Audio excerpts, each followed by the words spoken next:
PM Modi के अब की बार 400 पार के नारे को लेकर असम के सीएम हिमंता बिस्वा शर्मा ने बड़ा दावा किया।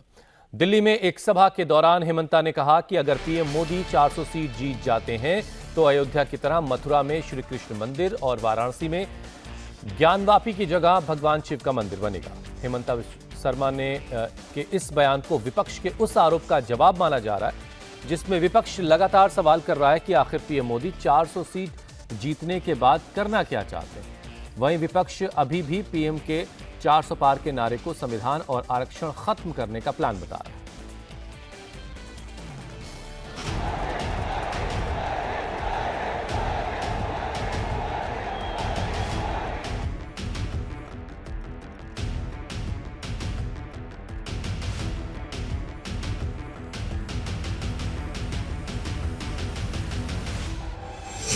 मोदी 400 पार तो होंगे मथुरा और काशी तैयार। अभी हमारा 400 सीट होगा, मथुरा में भी कृष्ण जन्मभूमि बनेगा और ज्ञानवापी मस्जिद का जगह में बाबा विश्वनाथ का बड़ा भव्य मंदिर बनेगा। हिमंता का बयान, पाकिस्तान हुआ परेशान। मोदी जी को 400 सीट मिलेगा तो पाक ऑक्युपाइड कश्मीर भी भारत का ही हो जाएगा। हिमंता ने बताया क्या है 400 पार का प्लान। और मोदी 400 सीटें क्यों मांग रहा है, ये भी देश को जानना बहुत जरूरी है। पीएम मोदी इस बार 400 का नारा क्यों दे रहे हैं, इसे लेकर असम के सीएम हिमंता बिस्वा शर्मा ने बड़ा बयान दिया है। हिमंता ने 400 पार के नारे के पीछे का प्लान सामने रख दिया है। हिमंता ने बताया कि अगर मोदी 400 पार होंगे तो देश में क्या क्या होने वाला है।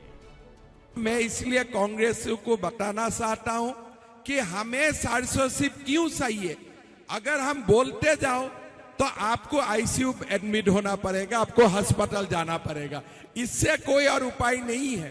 कांग्रेस लोग हम लोग से पूछते रहा भाई आपको 400 सीट क्यों चाहिए, तो मेरा दिमाग में लगा इसका जवाब भी होना चाहिए। तो मैंने सुबह कांग्रेसियों को बोला कि भाई देखो, जब हमारा 300 सीट था हमने राम मंदिर बनाया, अभी हमारा 400 सीट होगा, मथुरा में भी कृष्ण जन्मभूमि बनेगा और ज्ञानवापी मस्जिद का जगह में बाबा विश्वनाथ का बड़ा भव्य मंदिर बनेगा।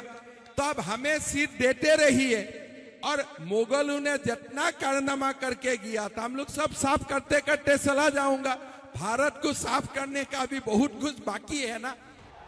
यानी 2024 के चुनाव में जीत के बाद पीएम मोदी अयोध्या में राम मंदिर की तरह ही मथुरा में भगवान श्री कृष्ण का मंदिर और वाराणसी के ज्ञानवापी में बाबा विश्वनाथ का मंदिर बनाने के लिए तैयार हैं।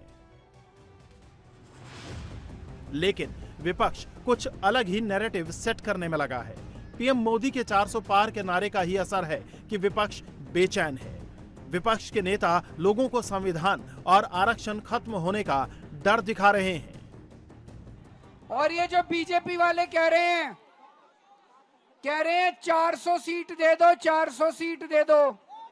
इनसे पूछा क्यों 400 सीट चाहिए, बता नहीं रहे क्यों 400 सीट चाहिए। कह रहे हैं बड़े काम करेंगे, बड़े काम। तो बीजेपी वालों से पूछा, खोद के पूछा, भाई क्या बड़े काम करोगे, बता तो दो। कहते हैं रिजर्वेशन खत्म करेंगे दिल्ली के देश के अंदर। बड़ी मुश्किल से पता चला रिजर्वेशन खत्म करेंगे। फिर जैसे रशिया के अंदर किया है, पुतिन ने संविधान ही बदल दिया।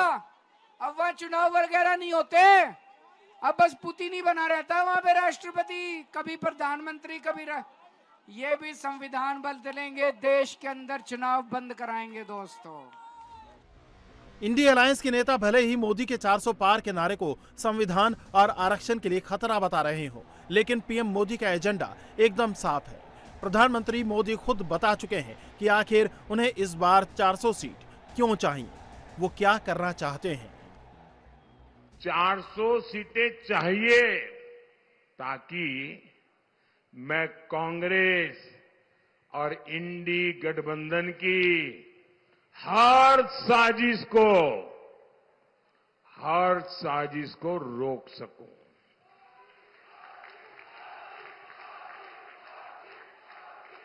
मोदी को 400 सीटें चाहिए ताकि कांग्रेस कश्मीर में धारा 370 को फिर से वापस लाकर के चिपका न दे, खेल बिगाड़ न दे। मोदी को 400 सीटें चाहिए ताकि कांग्रेस अयोध्या में राम मंदिर पर बाबरी ताला ना लगा दे। पीएम मोदी के इसी बयान ने विपक्ष के नेताओं की नींद उड़ा दी है। विपक्ष का हिडन एजेंडा पीएम मोदी ने देश के सामने रखकर इंडिया अलायंस को बेनकाब कर दिया है। वहीं धर्म के नाम पर राजनीति चमकाने वालों में भी बेचैनी है।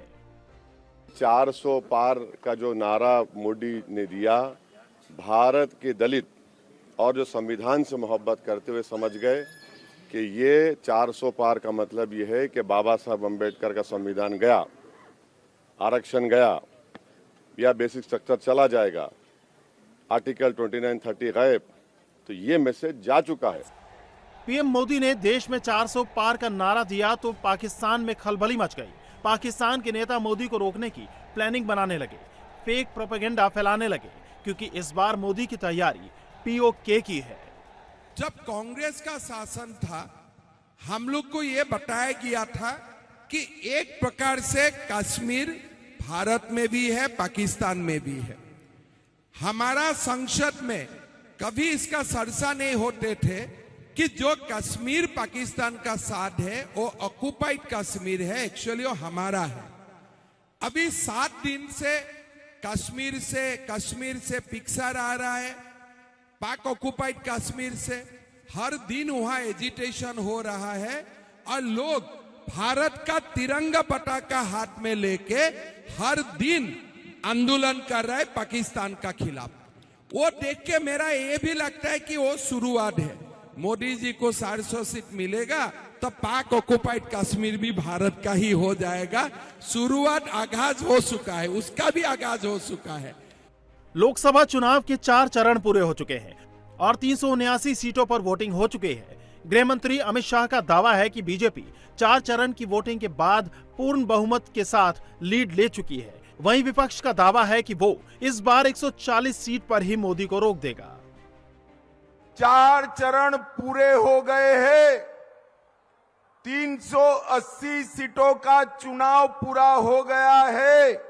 380 सीट में मोदी जी 270 सीट लेकर पूर्ण बहुमत प्राप्त कर चुके हैं और आगे की लड़ाई 400 पार करने की है। जो लोग मनमर्जी हैं, जो अपनी बात मन की बात कह रहे हैं, उसको इस बार जनता, जो भारतीय जनता पार्टी गैंग है, उसको 140 करोड़ की जनता 140 सीटों पर रोक देगी।